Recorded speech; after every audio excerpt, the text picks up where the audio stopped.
ከኋላ ማንን ያረከው ደሜ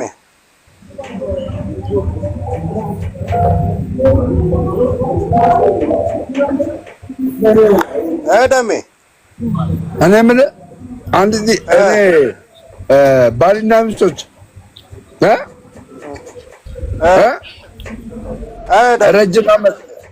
ረጅም ዓመት እንዲኖሩ ምን ማድረግ አለባቸው?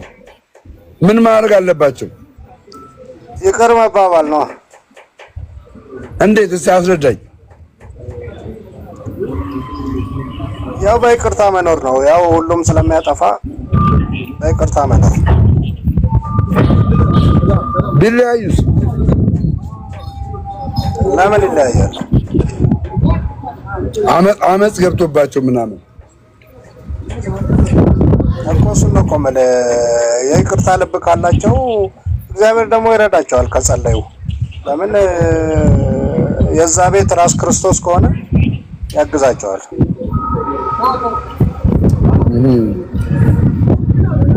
ስለዚህ አንድ ሰው በቤተክርስቲያን ውስጥ ማድረግ የሚገባው ነገር ምንድነው? ፍቅር መሰጣጣት ነው ወይስ ይቅርታ መባባል ነው? ዋናው ሁለት ነገር ነው ደግሞ። አንደኛው ለወንድ ልጅ መጽሐፍ ቅዱስ ምን ይላል? ባል ሚስት ባሏን ታክብር ይላል አይደል? ትልቁ ግን ትዕዛዝ የተሰጠው ለወንዱ ነው። አሁን ሰዎች የሴቷ የሚበልጥ ይመስላቸዋል እንጂ ትልቅ ትዕዛዝ የተሰጠው ለወንዱ ነው። ምንድነው የተባለው? ልክ ክርስቶስ ቤተክርስቲያንን እንደወደዳት። ይሄ ምን ማለት ነው? ኦልሞስት ሙትላት ማለት ነው። ክርስቶስ ቤተክርስቲያንን እንደወደዳት ማለት እንዴት ነው የወደዳት? በመሞት ራሱን በመስጠት ማለት ነው። ስለዚህ ትልቁ ትዕዛዝ የማን ነው? የወንዱ ነው። ሴቷ ብቻ ነው የተባለው። አንዳንድ ፌሚኒስቶች ምን ይላሉ? እኛ ከወንድ እኩል ነን ይላሉ። ምን ትላለህ በዛ ሀሳብ? አይነጻጸርማ። ሴትና ወንድ እንዴት ተነጻጽሮ እኩል? ሁለቱም የየራሳቸው ድርሻ አላቸው። የሚበልጡበት አለ፣ አንደኛው በአንደኛው ሳይድ አለ። እንደዚህ አይነጻጸርም። ለምን አሁን ሴት ልጅ በመውለድ ከወንድ ትበልጣለች። ስለዚህ አምጥተህ ከወንድ ትበልጣለች ልትል አትችልም። ይሄ እግዚአብሔር የሰጣቸው የሥራ ድርሻ ነው። ደግሞ ቤቱን ማስተዳደር፣ መምራት፣ ቤተሰቡን መመገብ፣ መጠበቅ ደግሞ ለሰዎች ለወንድ ልጅ የተሰጠ ጸጋ ነው። ይሄን አምጥተህ ደግሞ ከሴት ጋር ኮምፔር ማድረግ አትችልም። ሁለቱም በራሳቸው ነገር አለ። ሴት ልጅ የወንድ ልጅ ዘውድ ናት ይላል። ዘውድና ራስ በምንድን ነው የሚለያየው? እስኪ ስለ ዘውድና ስለ ራስ ልዩነቱን ነገር። ዘውድማ ራስ ላይ የሚደረግ ክብር ማለት ነው። የሆነ ነገር ክብር አሁን ለምሳሌ የሆነ ውድድር ሲያሸንፉ አላየም? የሆነ ዘውድ ነገር ይደረግላቸዋል። ያ ምንድነው? ለወንድ ልጅ ክብሩ ነች ማለት ነው።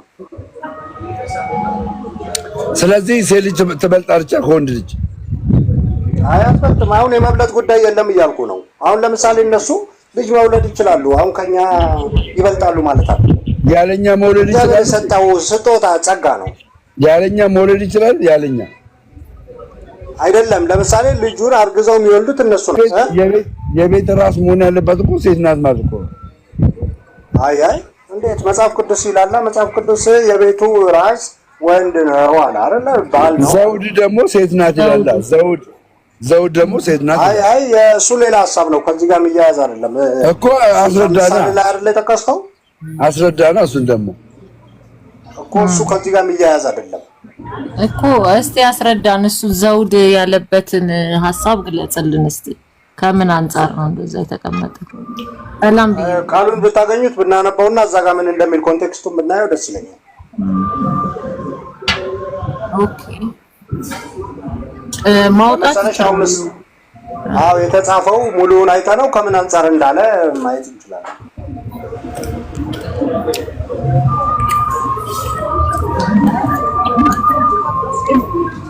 ሴት ልጅ ግን ማለት ነው መኖሪያ ቤቷን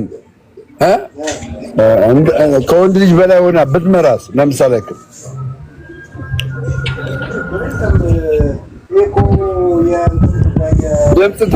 ድምፅ ታፈነ የዚህ ጉዳይ የእንትን ጉዳይ ይሰማል። እንትን ጉዳይ አይደለም እኮ አሁን ሁለቱም ለቤቱ ነው የሚሰሩት። አንደኛው በዚህ በኩል ቢያመጣ አንደኛው በዚህ በኩል ቢያመጣ ችግር የለውም። ግን ወንድ ልጅ ፕሮቫይድ ቢያደርግ ጥሩ ነው ከቻለ ፕሮቫይድ ስራ ከሌሉስ እኮ እሱ ከሆነማ በቃ አንድ አካል እኮ ናቸው። ደሜ ሁለት እኮ አይደሉም። አሁን እኮ ሰው እንደ ሁለት ስለሚያስበው ነው። ከእንግዲህ ወዲያ አንድ ናቸው አይልም መጽሐፍ ቅዱስ። ስለዚህ ሁለት ማሰብ የለበትም። አንድ ከሆኑ ወንድ ልጅ የሴት ልጅ የበላይ ሊሆን አይገባማ። አይደለም አሁን አንድ ስለ ዩኒቲ ነው። አሁን ወደፊት አንድ ናቸው ሲባል ኤቭሪቲንግ ይሄ ወንዱ ይሄ ሴቷ የሚባል የለም ትዳር ውስጥ።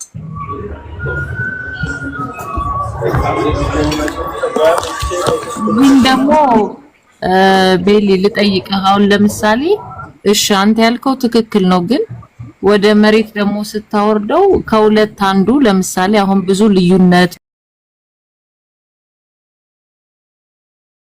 ብዙ መፋታት፣ ብዙ ጭቅጭቅ ኮንትን የሚለው ሁለቱም ኃላፊነታቸውን ካልተወጡ ነው። ምናልባት አንደኛው ላይ በጣም ጫና ሆኖ ወይንም አንደኛው ኃላፊነቱን ወይ ሴቷ ወይ ወንዱ ካልተወጡ ይሄ ነገር በምንድን ነው ማስተካከያው? ማለት ሁለቱም እኩል የተሰጣቸውን እግዚአብሔር ያስቀመጠላቸውን አክሽን ወስደው በቃ ተግባራዊ፣ ሴቷም እንደ ሴት ትገዛ ያላትን እሱም ደግሞ ውደዳት፣ ልክ ቤተክርስቲያን ክርስቶስ ቤተክርስቲያን እንደሚወዳት ያለምንም ቅድመ ሁኔታ ውደድ የተባለውን ተግባራዊ ካላደረገ እንዴት ነው አንዱ ብቻ ላይ ሚዛን ካደፋ እንዴት ነው ሊሆን የሚችለው?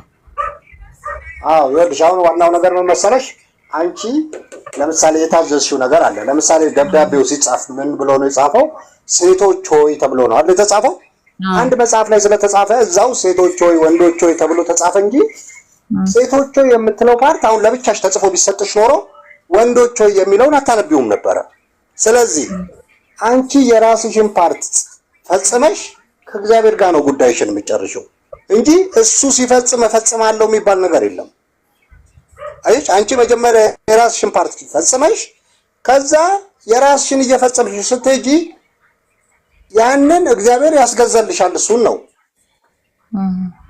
አንቺ የራስሽን ፓርት መፈጸም ብቻ ነው የሚጠበቅብሽ። ወንዱም እንደዛው ባሎች ሆይ ተብሎ የተጻፈውን ነገር እሱን ሚስቶች ሆይ የሚለውን ሳያነብ የራሱን መፈጸም ነው ያለበት እኮ። ያልፈጸመ አሁን ችግራቸው ምን መሰለሽ፣ እኔ አሁን ሚስቶች ሆይ የሚለውን አነብና ቼክ አደርገዋለሁ። ከዛ ይሄን አድርጋለች ወይ እላለሁ። ሳይሆን አላረገችም። ከዛ የራሴን ማድረግ እተዋለሁ ማለት ነው። ኦኬ ሚስትየውም እንደዛው። ስለዚህ የየራሳችንን ድርሻ ከኛና ከእግዚአብሔር ጋር ራሳችንን መወጣት። ለምን እግዚአብሔር ያዘዘኝ ይሄንን ነው፣ እግዚአብሔር ፊት ነው ማረገው፣ የሱ ማረግ አለማረግ ራሱ ያድርግ ብለሽ የራስሽን መወጣት። ከዛ በኋላ የሚሆነውን ሪዛልት ማየት። ካለበለዚያ እሱ ይሄን ሲያደርግ ነው እኔ ይሄን ማደርገው ካል ያ ትክክል አይደለም። እስቲ ቃሉን ላምጣና ስለ እዚህ ዘውድ ስለሚለው ነገር እስቲ ዲስከስ አድርገን ላንብብልህ። ተግሳጽን የሚወድ ዕውቀትን ይወዳል።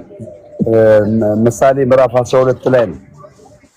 ደህና ሰው ከእግዚአብሔር ዘንድ ሞገስን ያገኛል፣ ተንኮለኛ ሰው ግን ይቀስፈዋል ይልና ሰውን አመፅም አይጸናውም፣ የጻድቅን ስር ግን አይንቀሳቀስም ይላል። ከዛስ ልባም ሴት ለባሏ ዘውድ ናት፣ አሳፋሪ ሴት ግን በአጥንቱ ውስጥ እንደ ቅንቅን ናት ይላል።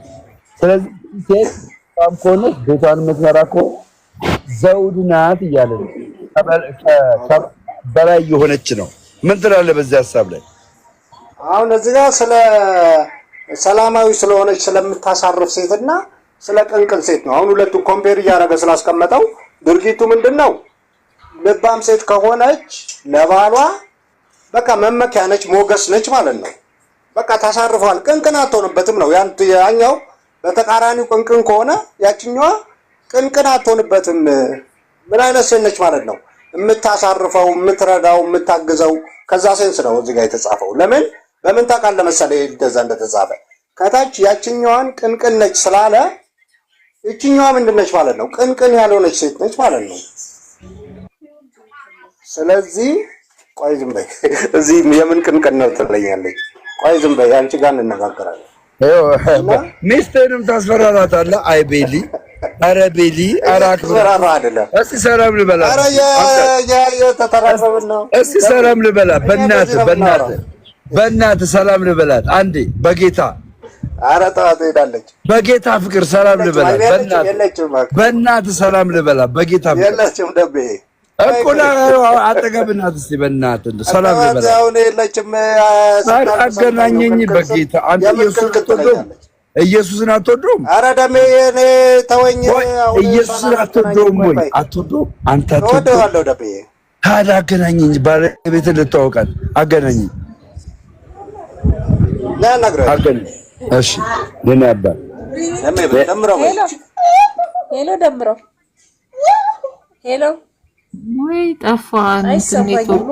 ይሰማሻል? ይሰማል ወይ? እኔ እየሰማሁ ነው። እኔ አስተርግላ ይሰማኝ። ወዬ አይሰማም? ሰላም ነው ደሜ። እንዴት ነህ? አለሁልሽ እህቴ። እንዴት ነሽ? ሰላም ላንቺ ይሁን። አለሁ። ማን ልበል? እንተዋወቅ። ደምሮ እባላለሁ። ታውቂኛለሽ መቼስ? አዎ እኔማ እሰማሃለሁ ስታወሩ። በእውነት? አዎ። ማን ልበል ስምሽን? እንተዋወቅ። ሃይማኖት እባላለሁ። ኦ በጣም ደስ የሚል ስም ነው ያለሽ። በጣም እንኳን አገኘሁሽ፣ እንኳን ተዋወቅኩሽ። ለመጀመሪያ ጊዜ የቤሊን ባለቤት አግኝቻታለሁ። እንዴት ነሽ? ደህና ነሽ? ድምፅሽ ራሱ በጣም ነው የሚያምረው በእውነት። እሺ አመሰግናለሁ። አንቺ አሁን ለቤሊ ዘውድ ነሽ ወይስ የበታች ነሽ? እንግዲህ እሱ ነው የሚናገረው ነው ያለው። ታስታውቃለች። ኧረ አልቻልኳትም። ቆይ አሁን ስንዘጋ ነው የምንክ ተዋወቂያቸው። እሺ እዩን ተዋወቂያት፣ አዲስን ተዋወቂያቸው። ሃይማኖት ሃይሚ ነይ ተዋወቂያቸው እያለች ሰላም በያቸው። እሺ ሰላም ናችሁ ወይ ሁላችሁ? እንዴት ነሽ ሃይማኖት? ሰላም ናችሁ? እግዚአብሔር ይመስገን። ሰላም ነን፣ እግዚአብሔር ይመስገን። እስቲ ስለ ኢየሱስ ስበኪን ሃይሚዬ፣ ስለ ኢየሱስ ክርስቶስ ስበኪን እስቲ መስክሪልን። አንድ ነገር ያው እኔ በላይ ልነግራችሁ አልችልም። እሱ ጎበዝ ነው በዚህ ነገር። የአንቺን እውቀት ደግሞ ሼር አድርጊልና። እኔ ያው ጌታ ኢየሱስ ያድናል ልላችሁ የምችለው አዳኝ ኢየሱስ ብቻ ነው። ሌላ አዳኝ መጨመር የለብንም። ክርስቶስ ከሁሉም ያድናል ብዬ ነው የማምነው እኔ በእምነቴ። ከምን ያድነናል? ከምን ያድነናል? ክርስቶስ ከኃጢአት ነፃ አውጥቶናል። የዘላለም ሕይወት ሰጥቶናል። ኦኬ ጎበዝ። ኦርቶዶክስ ምን ታስተምራለች ብለሽ ታስቢያለሽ? ኦርቶዶክስ ነበርሽ በፊት? እኔ ኦርቶዶክስ አይደለሁም፣ ሞኛ አላውቅም። ኦርቶዶክስ ከልጅነትሽ ጴንጤ ነሽ? ፕሮቴስታንት ናቸው ቤተሰቦቼም ፕሮቴስታንት ናቸው። የኦርቶዶክስን አስተምሮ እስቲ ትንሽ ንገሪን እስቲ። በምንም አላውቅም። እኔ ያው ምልህ እንዲህ ከጓደኞቼ ምናምን የሰማሁትን ነው እንጂ ልነግርህ የምችለው ቀጥታ ገብቼ እምነት ውስጥ የማውቅበት ጉዳይ ምንም የለም። ኦኬ እስቲ ስለ ስላሴ ንገሪኝ። ስላሴ ምን ማለት ነው?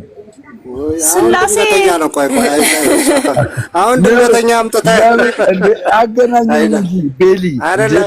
ሰላም ልበላት ብለህ ፖለቲካል ሰራኝ። በእናትህ ጎበዝ ናት። እንደውም ቤሊ ይቀየርልን ከዛሬ ጀምሮ እሷ አይደለም አላወራም እሷ ካላወራች አላወራም። ቤሊ ቄር አይቀር እሷ ገና ቴዎሎጂ እየተማረች ነው። እንዳንተ ገና ነች፣ ልጨርስ ነው። አሁን ግን ገና ነች እኮ ትምራ እኮ ትናገር እስኪ ስለ ስላሴ። አሁን ለማንኛውም ደሜ እንዴ ባለቤቴን አክብሬ ባስተዋውቅ ፖለቲካ ልሰራ ነው? ምን ፖለቲካ አለ አሁን እዚህ ጋር? ስለ ሃይማኖት ድርጅት፣ ስለ ካቶሊክ፣ ስለ ኦርቶዶክስ ጠይቃታለሁ። እንደው እውቀቷ በጣም የሚገርም እኮ በቃ እንደው ቤሊ አይደለም። አዎ ሰላም አትምጣብን፣ በቃ አትምጣብን፣ አንፈልግም። እሷን እወክላለሁ ደሜ። በቃ እሷ ትምጣ። አይቷት በቃ እና ለማንኛውም ደምዬ እዩን ግን አልተዋወቀቻትም እኮ ቤሊ። ሃይሚ እንዴት ነሽ? ሰላም ነሽ? ኧረ እሷ አሁን እዛ በት እያለች ነው ከልጆቿ ጋር። ኧረ አንተ በጣም እየጨፈንኳት ነው ማለት ነው ቤሊ። በጣም ትዳርን አይ በሰፊው ቆይ አመጣጣለሁ ደሜ ጋር። አንተ ጋር ትሰብካለች፣ አንተ ወይ ትሰብካለህ። በቃ ደስ ይለኛል። ዛሬ ለማንኛውም ተአምር የተሰራው ዛሬ የቤሊን ባለቤት እንግዲህ አደባባይ ያገኘናት የቤሊን ባለቤት እህታችንን ሃይሚን ዛሬ አገናኘናት። ግን ቤሊ አፈንካት።